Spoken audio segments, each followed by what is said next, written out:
Okay, now that we've worked on our time with the metronome and in different contexts, how does this apply to the rehearsal or performance? Let's take the first movement of the whole suite in E flat as an example. Letter B, the famous passage with the 16th notes in the woodwinds and the brass and percussion on the chaconne theme in eighth notes on 1 and 3.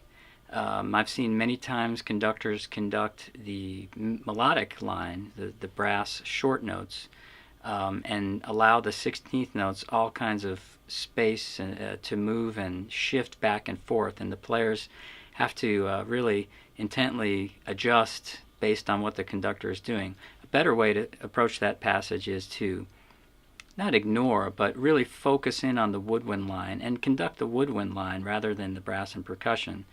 If you keep that 16th note pulse going accurately, the brass and percussion will be able to play it no problem. Other examples in music, especially more recent music, involve the percussion section. So frequently there will be some kind of ostinato part, maybe in a snare drum or on a hi-hat.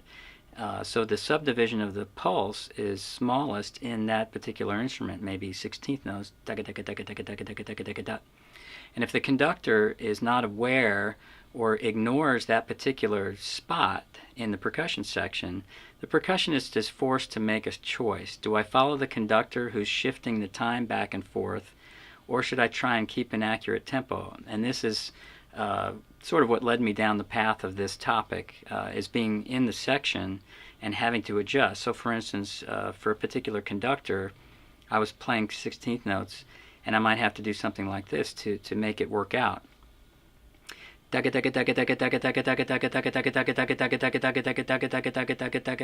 Where I knew I was having to shift, but to keep everybody together I had to do that.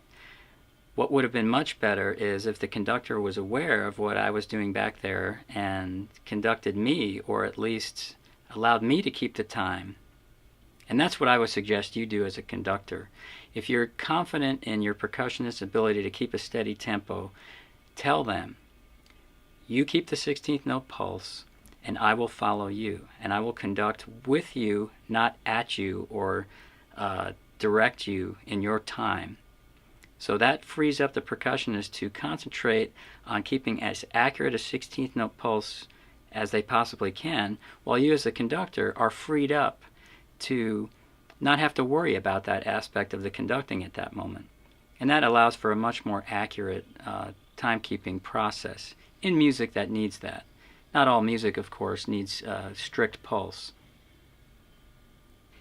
If you're rehearsing rhythms, particular difficult rhythms in rehearsal, the tendency is to go to Dr. Beat and pump it through the speakers.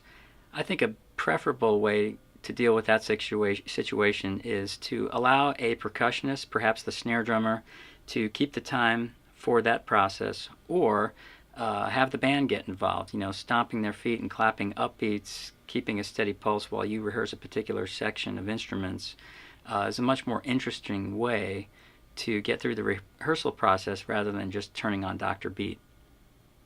Okay, I hope you've enjoyed this short segment on time and the conductor, and that it's given you some new information perhaps to work on.